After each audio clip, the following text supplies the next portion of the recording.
كل حاجة هنا ب5 ريال 75، وحرفيا ده أحلى مكان تجيبوا منه هدايا لو انتوا بتعملوا عمرة أو موجودين في المدينة. المول كبير جدا وحرفيا هتلاقوا فيه كل حاجة ممكن تتخيلوها. تعالوا أخدكم جولة في واو 5 وأوريكم ايه الحاجات اللي ممكن تشتروها من هناك. المول متقسم لدورين.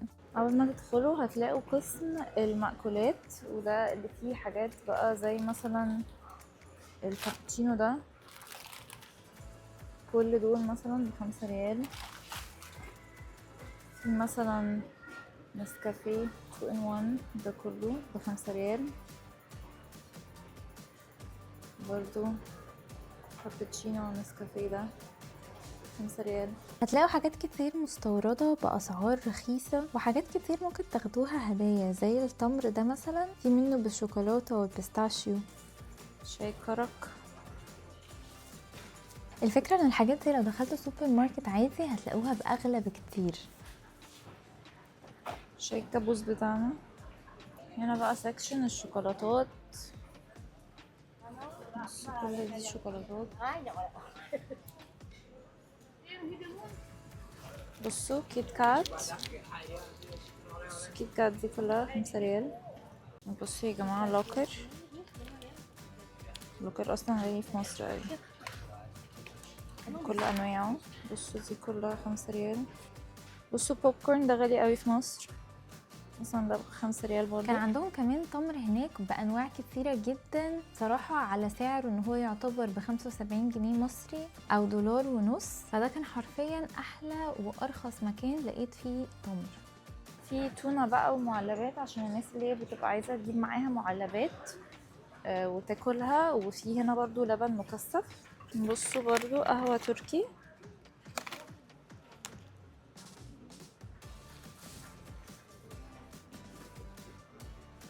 وبعدها هتخشوا على قسم الادوات المنزليه، وهتلاقوا حاجات كتيره قوي لذيذه وعمليه، وفيهم حاجات كانت فعلا ارخص من مصر.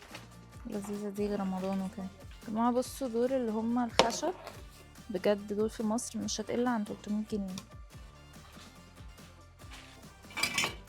بصوا دي حلوه قوي، شخصيات كتير قوي. الحاجات كلها انا مش عارفاها بصراحه. دي انواع الشيبسي كلها. تعالوا نروح نشوف شيتوس، اهم حاجه احنا عارفينها. بصوا اصلا قد ايه يا جماعه، مش طبيعي، ده كبير جدا. بصوا كبير جدا، جواه كتير قوي. مش عارفه ده ايه بصراحه، مش فاهمه ده ايه، اللي يعرف يقول لنا. انا بقى نفسي اجيب نودلز، ايه يا رب نلاقي نودلز.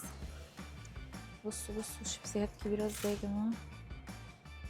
ده بقى اللي جامد قوي، ده اوفر جامد قوي قوي. يعني في مصر اي برينجلز مش اقل من 100 جنيه، هنا بقى البرينجلز يعتبر ب75 جنيه مصري، طبعا ده تحفه.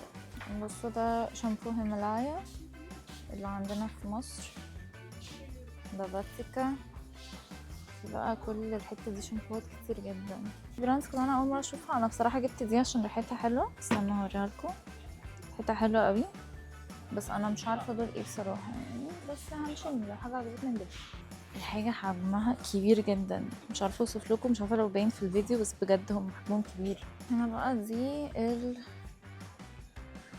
معرفش بصراحه مكتوب عليه جل، بس يعني هو تحسوه شبه فازلين وكده، بس عاملينه مثلا اللي هو الفرع السعودي. يعني انا عمري في حياتي ما شفت البراند دي بصراحه، بس هو شبه فازلين قوي. لو حد جرب الحاجات دي يا جماعه يكتب لنا في الكومنت. البرفيومز اللي بتتباع بره ب10 و20 ريال هتلاقوها عندهم برضو ب5 ريال. كل الناس عاملين بقى قصه على البرفيوم دي، انا مش عاجباني، بس يعني هي عامه موجوده هنا. وبصوا دي برفيوم مشهورة قوي اسمها يو بتاعت ارماني، هم تقريبا عاملين لها هنا زي تقليد، بس بصراحة ريحتها ملهاش اي علاقة بيهم. كل ده برفيومز يا جماعة، كل دي برفيومز. في حاجة هنا اسمها مسك الأطفال، علبة كده، شوفي كتير قوي. هتلاقوا بقى كمية بخور هناك مش طبيعية، ودول أكتر 2 عجبوني. الستيكة دي تقريبا الحاجة الوحيدة اللي غالية هنا، دي ب14 ريال. جماعة إنه بحر، بحر من الحاجات، لسه في دور تاني، يلا نطلع. يا جماعة هنا في عبايات زراعات حلوة قوي بصراحة. هنا سيكشن زرع. بصوا فلافل وبتاع لذيذة قوي.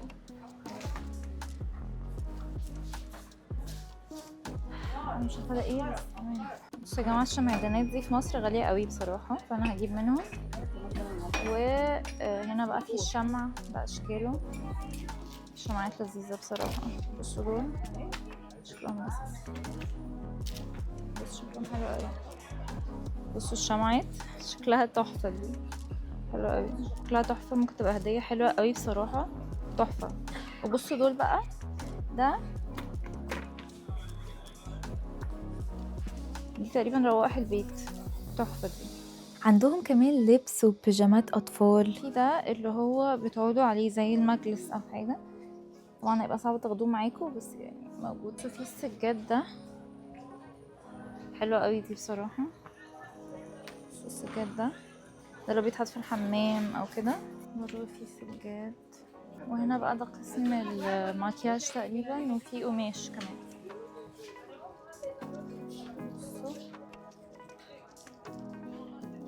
شواحن بقى وحاجات كده. دي شكلها لذيذ قوي. دي بقى نيلز كتير قوي، دي مثلا حاجه حلوه بصراحه قوي، 70 جنيه. وبعدين يا جماعه ده ما لقيتوش خالص في مصر، اللي هو لزق الضوافر. بصراحه ده موجود هنا، وفي كمان رموش، وفي اللي هي بيوتي بلندرز. بصوا دي يا جماعه كلها، بصوا الكيتس دي. هنا بقى كريمات البشرة. بصراحة المكان كان متاهة ومليان حاجات، في حاجات ملهاش لازمة وحاجات تانية كانت مفيدة وسعرها أرخص بكتير قوي من مصر. أنا حرفيا قعدت فيه من الساعة 9 الصبح لحد الساعة 12 بلف وبجيب حاجات. هحط لكم اللوكيشن بتاعته بالظبط في صندوق الوصف، واكتبولي ايه رأيكم في المكان.